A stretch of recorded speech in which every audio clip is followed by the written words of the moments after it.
Ukraine के Kharkiv प्रांत में रूसी सेना की बमबारी से 15 लोगों की मौत हो गई है। करीब 1.5 दर्जन लोग घायल हुए हैं। पूर्वी यूक्रेन पर कब्जे के लिए रूसी सेना ने बदली अपनी स्ट्रैटेजी, लुहांस्क में भेजी हथियारों की नई खेप। यूक्रेन के लिए परेशानी का सबब बनी रूस की स्पेशल आर्मर्ड ट्रेन और अमेरिका ने यूक्रेन के लिए $450 मिलियन की नई सैन्य मदद का ऐलान किया है। रूस यूक्रेन जंग से जुड़ी तमाम खबरें देखिए रूस वर्सेस यूक्रेन टॉप 9। यूक्रेन के जंगी मैदान से ताबड़तोड़ आर्टिलरी हमले की तस्वीरें सामने आई हैं। रूस के मल्टीपल रॉकेट लॉन्चर और तोपों ने यूक्रेनी सैन्य ठिकानों पर तूफानी फायर किया है। रशियन आर्मी के इस पावरफुल हमले से यूक्रेनी खेमा दहल गया है। वहीं रूस की डिफेंस मिनिस्ट्री ने दावा किया है कि उनकी आर्मी ने इस विध्वंसक हमले में यूक्रेनी सेना के कई बंकर्स और हथियार गोदामों को भी तबाह कर दिया है। रूस की सेना ने यूक्रेन के दूसरे सबसे बड़े शहर खार्किव और उसके आसपास के इलाकों पर जबरदस्त बारूदी बारिश की है।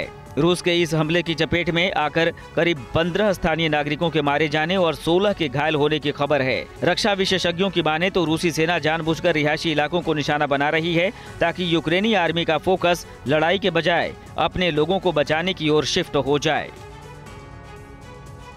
खार्किव शहर की एक इमारत पर गिरे एक रशियन बम का वजन करीब 500 किलो है, जिसे रूसी फाइटर जेट्स ने यहां ड्रॉप किया था। लेकिन किसी खामी की वजह से ये पावरफुल बम फट नहीं पाया। लेकिन अगर ये फट जाता तो इसके बारूद से पूरी इमारत के तहस नहस होने का खतरा था। छत पर गिरे इस बम की जानकारी मिलते ही यूक्रेन के बचाव कर्मियों ने इसे सावधानी से हटा दिया।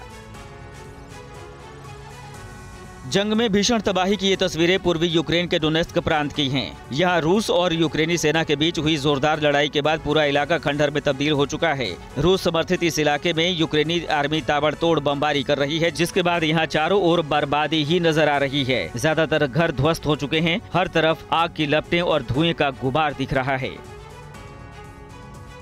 यूक्रेन में इस वक्त सबसे जोरदार लड़ाई लुहांस्क के सेरोडोनेत्स्क शहर में चल रही है। रूस की पूरी कोशिश है कि इस इलाके पर जल्द से जल्द कब्जा कर लिया जाए ताकि पूर्वी यूक्रेन को रूस में शामिल होने का उसका रास्ता साफ हो जाए। अपनी इन महत्वाकांक्षाओं को पूरा करने के लिए रूसी सेना ने यहां हमले को पहले से तेज कर दिया है। रूस ने यहां टैंक, मोर्टार, तोप और रॉकेट लॉन्चर्स की नई खेप भी तैनात कर दी है।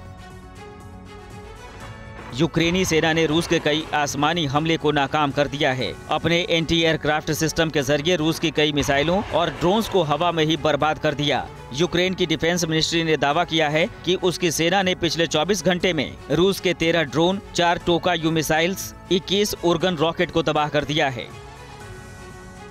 रूस के रक्षा मंत्रालय ने यूक्रेन में चल रही एक स्पेशल आर्म्ड ट्रेन का वीडियो जारी किया है, जिसमें कई घातक हथियारों से लैस रशियन सैनिक दिखाई दे रहे हैं। वैसे तो रूसी सेना वोल्गा नाम की इस ट्रेन को यूक्रेन में टोही और मरम्मत से जुड़े मिशन को चलाने के लिए इस्तेमाल कर रही है, लेकिन जरूरत पड़ने पर उसके सैनिक ट्रेन के भीतर से भी हमला करने के लिए तैयार बैठे हैं।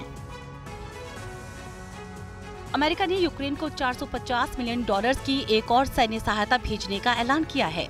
इसके साथ ही जंग की शुरुआत के बाद से अब तक यूक्रेन को दी गई कुल अमेरिकी सैन्य सहायता $6 अरब को पार कर चुकी है। पेंटागन के मुताबिक नई खेप में 18 बख्तरबंद गाड़ियां, नदी में गश्त करने के लिए 18 बोट और 36,000 गोला बारूद के अलावा लंबी दूरी तक हमला करने में सक्षम 4 हिमर्स को भी शामिल किया गया है, जिसका रूस ने भारी विरोध किया है। यूक्रेन से जंग के बीच रूस का सेवरोडोनेत्स्क इलाका एक जोरदार धमाके से दहल उठा।